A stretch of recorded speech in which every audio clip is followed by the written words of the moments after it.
So it's getting to that special time of the year where our summer cars are going to be going into hibernation. They're going to be getting put away for the winter to preserve them, just like my S2000. We're getting real close. It's September 28th, 2020 right now. It's boost season. It's starting to cool down. The temperature's dropping. We're seeing the fall colors. The leaves are changing. It looks awesome. But now's the point in time whenever you start thinking about putting away your summer cars. It's always been a question in my mind, is the GTI, the Mark 7 GTI, worth storing for the winter? And I'm in a special situation this winter because I have the truck, my F-150, with new wheels and tires. Last winter it still had the old tires on it, which were pretty much bald, so I barely drove it during the winter. But my game plan this winter is to be able to drive the truck as much as I can. But I think it is something that has value to compare and contrast the ideas of whether a Mark 7 GTI is worth storing for the winter. So let's go for a little ride in the GTI, just like the good old days, and see what we can come up with.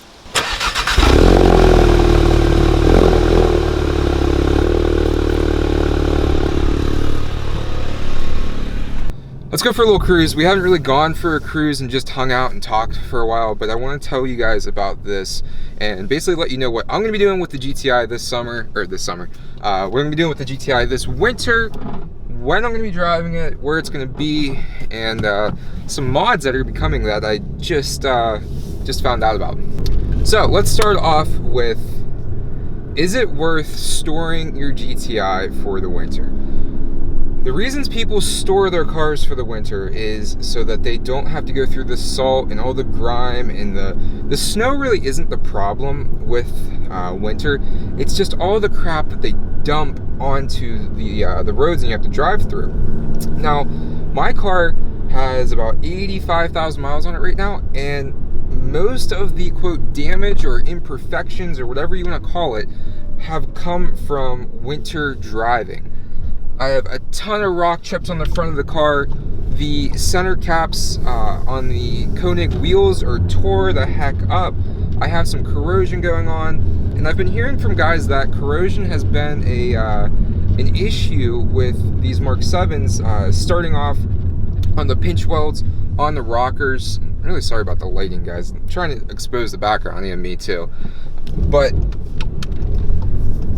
to be able to avoid all of those issues, is it worth putting your car into a storage unit for, on the cheap side, $80 a month all the way up to a couple $100 a month? Now, if you have a garage, obviously you're not going to do that. For me personally, the S2000 is going away. The S2000 is going to go to a garage somewhere. I'm going to be driving the truck as much as I possibly can to work and back and forth, and the GTI is going to be in the garage, and I'm going to drive it whenever it's not too terrible out. If we get nice dry days during the winter, that's the time that I'm going to drive the car. I'm going to try and make this not my daily for the winter. One, to be able to keep the miles down, and two, to be able to start cutting down on all the imperfections. Like I said, rock chips on the front of the car. I have corrosion on the back tailgate, and the winters just chew this car up really, really badly. Now, when you think about when you're going to put your car away, especially for us guys in the northern part of the country, we usually start seeing snowfall November, mid-November, end of November, and they start putting down salt and sand and stone on the road, usually after the first, am I not in focus? So if you guys think about $80 to $100 on the cheap side, if you're just going to go with some storage somewhere, for November, December, January, February, March, and I'm going to say I'm going to get the S2000 out in April. So you're looking at 5 to 6 months, so $500 to $600 based on where you're going to put the car if you are renting a garage. Now, is your car going to depreciate $500 to $600 over the amount of time that you have it in the storage? So are you going to collect enough rock chips, enough corrosion, enough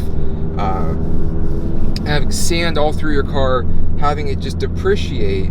Is that going to be worth putting the car away? Now, I've always thought people put away special cars that they don't want to degrade, they don't want the value to go down, i.e. my S2000. Freaking bugs. People put away Corvettes, they put away Camaros, rear-wheel drive cars. This is a front-wheel drive car, which doesn't do great in the winter, but it's honestly not terrible at the same point in time. But is the GTI special enough to do that? And for me, if my car had less miles on it, I would say yes. And if my car wasn't already to the point where it's at now, I would store it away 100% for the winter, especially if you have a Mark 7 two-door GTI, something that's rare, that's going to be going up in value. You can't buy those anymore. So if you have something like that, I think it's definitely worth it. Now, a GTI, a used GTI that you can buy for $18,000 with 30,000 miles on it might not be worth putting it away in a paid garage for the winter. You might not depreciate $600, and then on top of that, you got to either have a truck or a beater car, something else, to be able to drive if you put your car away. I think that if you have the money and you're able to store your car for the winter, if you have a garage, you have the money to be able to put it away for the winter, and you have another vehicle to drive, I think it's definitely worth it to put your car away. Like I said, these things aren't that great in the winter to begin with. I've done a lot of damage to my car, and the value has definitely gone down a considerable amount just because of the winter driving that I do, and the rock chips, like I said, the corrosion that I'm already having. If this is something that you want to keep for a long time, I think that your car can definitely experience more depreciation than the amount of money that you're going to spend putting the car away, getting a beater car, and all that kind of stuff. So I'd love to hear your guys' thoughts on it. If you have anything to say, comment down below. If you like this video, give it a thumbs up, click that subscribe button, and hit the bell so you know whenever I make new videos. And we'll see you guys in the next one real soon. Real soon. Have a great day. Love you guys. Peace.